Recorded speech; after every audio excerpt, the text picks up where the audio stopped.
정말 말도 많고 탈도 많았던 이번 미국 대선 이후 2021년 1월 20일 미국의 제46대 대통령으로 조 바이든이 취임을 합니다. 그리고 앞으로 4년간 미국의 대통령으로서 미국을 이끌어가게 되죠. 지난 한 해 동안 코로나19로 인해서 생긴 경제적 어려움을 극복하고 또 이번 대선을 통해 극명하게 갈라진 미국 국민들의 민심을 한데 추스리며 화합해 나가야 한다는 아주 중대한 책임감을 갖고 새로운 정부가 시작되는 것입니다. 이에 많은 국민들의 축하도 있었지만 또 반대로 많은 미국 국민들의 걱정과 우려도 동시에 쏟아지고 있는 상황입니다. 특히 기독교인들이라면 더더욱 그렇죠. 앞으로 4년 동안의 미국 조 바이든 정부의 미래를 왜 우리 기독교인들은 걱정할 수밖에 없는 것일까요? 이제 미국의 앞날은 어떻게 되는 것일까요? 그리고 이스라엘과 중동의 앞날은 또 어떻게 되는 것일까요? 오늘 브레드 브리핑에서 알아보도록 하겠습니다.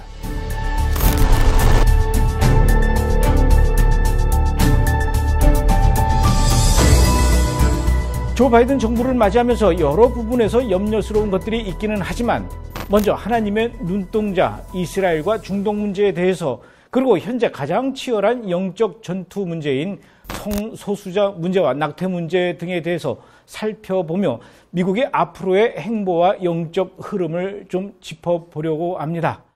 자, 그럼 먼저 우선 중동 문제를 좀 보겠습니다. 가장 관심을 끄는 것이 2015년 이란과 맺었던 핵 합의에 복귀할 것으로 당연히 예상되고 있죠. 이란 핵 합의는 2015년 이란의 비핵화를 전제로 오바마 행정부의 주도하에 체결된 다자간 협정이지만 2018년 5월 도널드 트럼프 대통령은 이 협정에서 탈퇴를 선언했었습니다. 이란 핵 합의 당시 오바마 행정부에서 부통령으로 재임했던 조 바이든은 이러한 트럼프 대통령의 결정을 뒤집고 이란 핵 합의에 복귀할 것이라고 이미 여러 차례 이야기해 왔었습니다. 하지만 이것도 역시 쉬운 일은 아니죠. 만약에 조 바이든 행정부가 이란 핵 협정을 다시 복귀시키기를 원한다면 그 시한이 불과 5개월밖에 남지 않았다는 것입니다.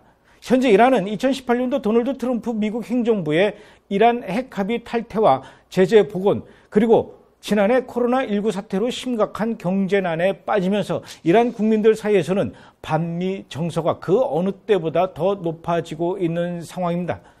그렇기 때문에 올 6월 치러질 이란 대선 이후 비교적 온건파라고 알려졌던 하산 로하니 대신 강경파가 정권을 잡게 된다면 조 바이든은 협상 테이블에조차 앉지 못할지도 모르게 되는 상황입니다.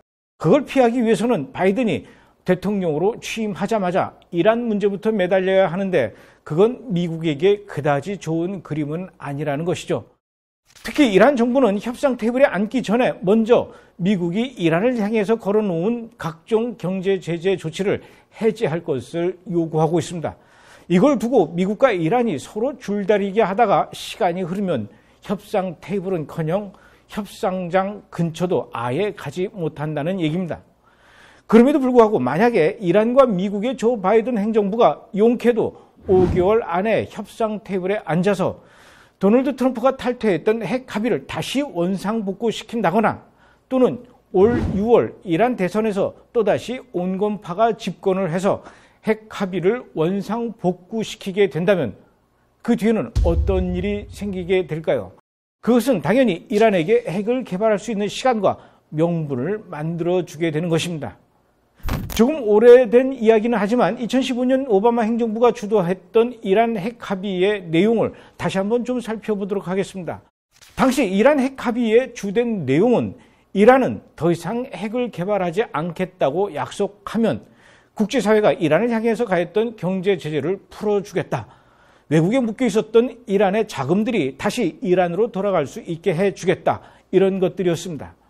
그런데 여기서 문제는 이란이 더 이상 핵을 개발하지 않겠다면서 내건 약속들이 별로 실효성이 없어 보인다는 것입니다.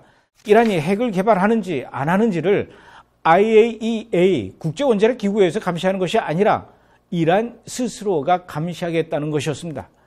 자기가 자기 스스로를 감시하겠다는 것 자체가 말이 안 되는 얘기죠.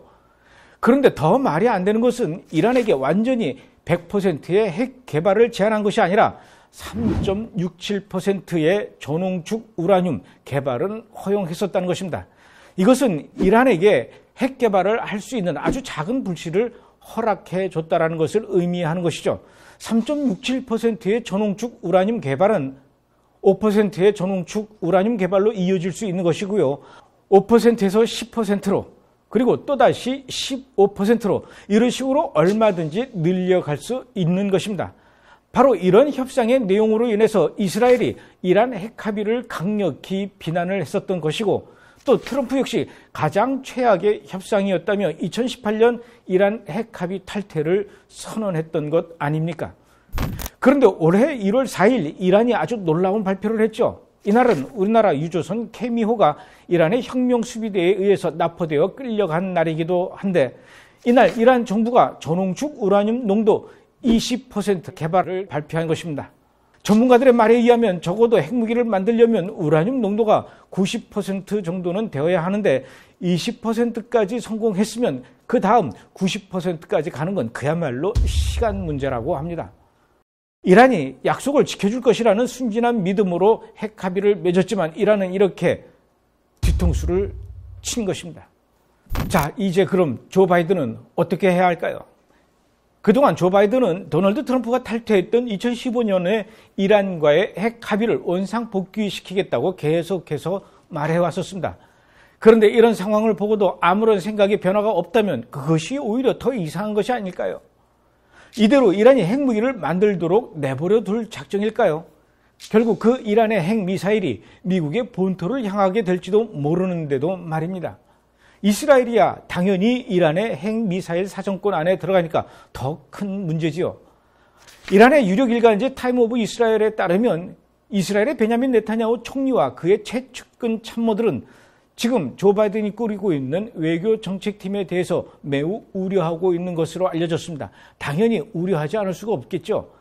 현재 조 바이든의 외교 정책팀의 모습이 이란과 팔레스타인 문제를 둘러싸고 매번 사사건건 네타냐후 총리와 다투던 버락 오바마 때의 모습과 점점 닮아가고 있기 때문입니다.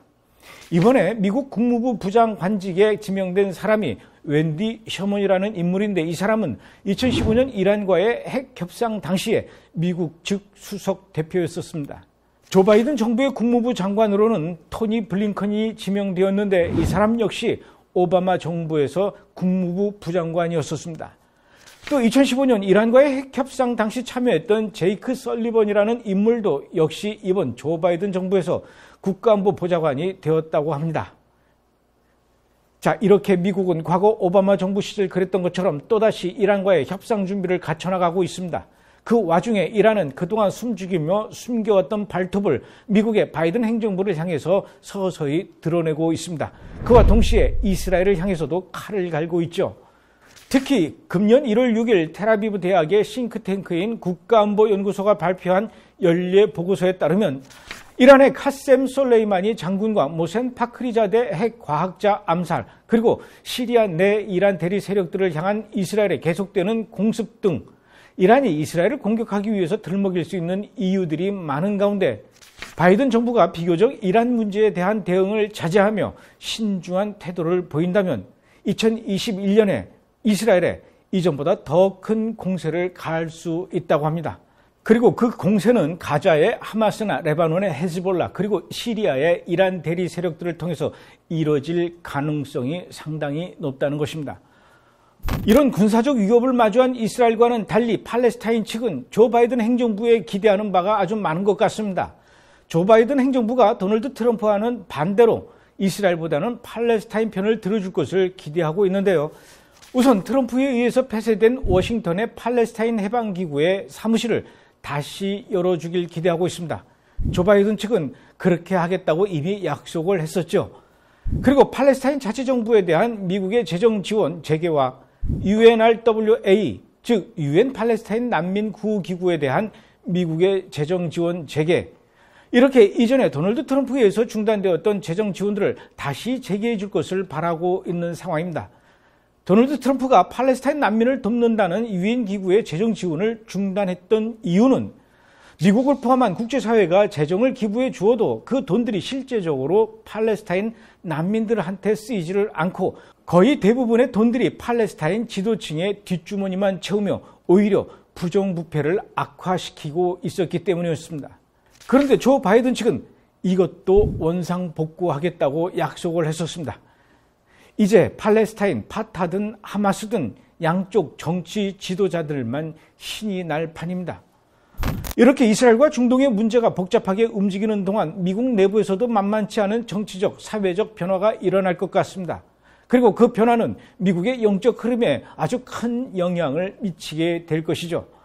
그 변화의 요소 중 하나인 낙태 문제를 좀 살펴보겠습니다. 조 바이든은 대통령 후보 시절부터 본인이 대통령이 된다면 도널드 트럼프 대통령의 여러 가지 행정명령을 철회할 것인데 그중에서도 낙태 반대 정책을 바꿀 것이라고 줄곧 이야기해 왔었습니다. 조 바이든은 취임 후에 트럼프 대통령이 승인했던 멕시코시티 정책을 철회할 것이라고 밝혔습니다. 멕시코시티 정책이란 기본적으로 미국의 원조를 받아서 여러 단체들이 낙태를 시술하거나 낙태를 장려하는 것을 막는 정책이었죠.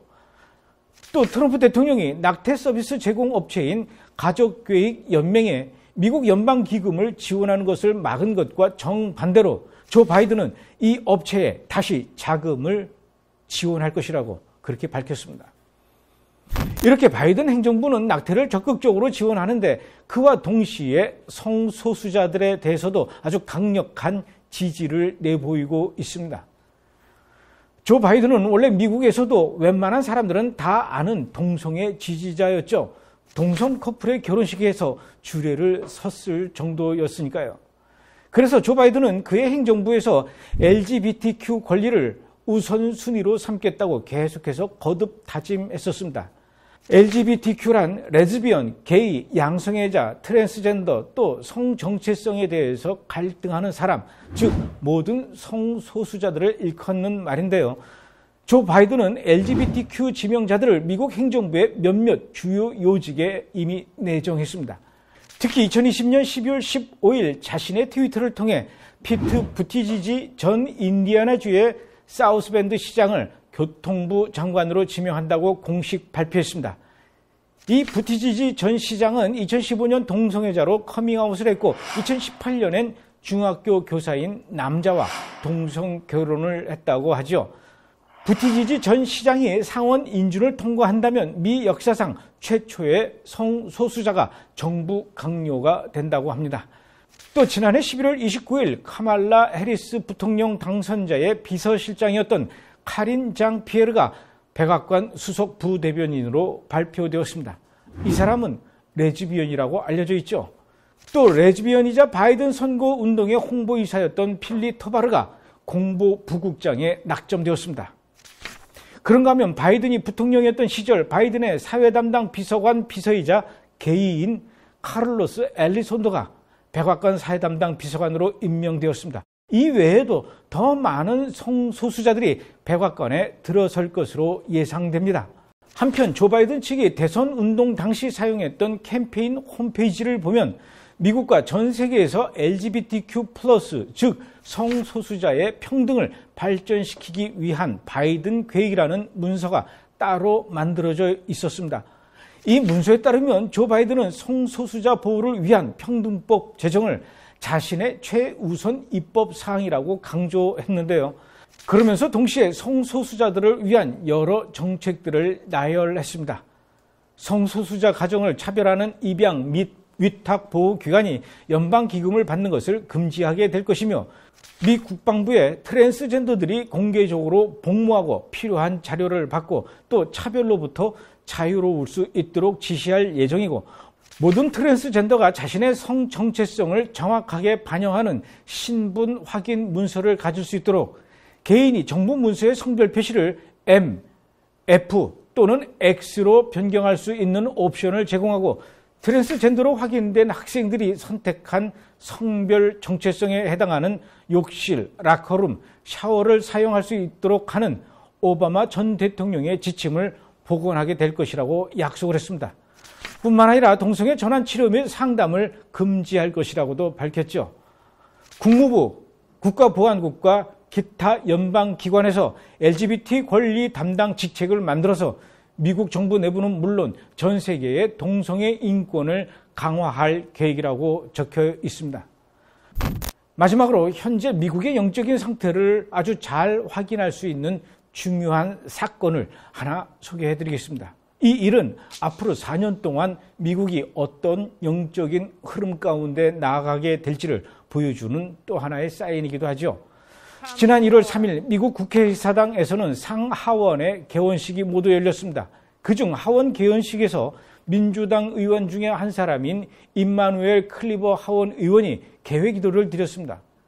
그런데 그가 기도를 마무리하면서 예수님의 이름으로 기도합니다. 이렇게 마무리를 하는 것이 아니라 아론의 축복 기도를 잘 외운 다음 마지막으로 한다는 말이 우리는 유일신 브라마와 다른 많은 믿음으로 인해 많은 이름으로 알려진 신의 이름으로 기도합니다. 이렇게 기도를 마무리하는 것이었습니다. 그리고는 또 그 뒤에 에이멘하고 이어서 에이워먼 이렇게 이야기합니다. 왜 에이멘이라고 끝나지 않고 에이워먼이라고 하느냐? 이번에 트럼프를 반드시 탄핵시켜야 한다고 그렇게도 주장했던 하원 의장 낸시 펠로시가 올해부터는 미국 의회에서 남성과 여성을 구분하는 표현을 금지했기 때문입니다. 미국 국회에서는 더 이상 he나 she는 사용하지 말고 they라고 해라. 엄마, 아빠 이런 표현 말고 그냥 부모라고 해라. 어떻게 꼭 엄마, 아빠만이 부모일 수가 있겠냐? 아빠, 아빠가 부모일 수도 있고 엄마, 엄마가 부모일 수도 있는데 이런 식으로 말입니다. 그래서 이 하원 의원이 기도하고 나서 맨 마지막에 에이멘 하려다 보니까 맨을 남자로 아마 이해했던가 봅니다. 그래서 에이멘 다음에 곧바로 에이워먼이라고 한 것이죠. 사실 에이멘은 영어도 아니지 않습니까? 그 화면을 직접 보여드리겠습니다. Now may the God who created the world and everything in it bless us and keep us. May the Lord make his face to shine upon us and be gracious unto us. May the Lord lift up the light of his countenance upon us and give us peace. Peace in our families, peace across this land, and dare I ask, O Lord, peace even in this chamber, now and evermore.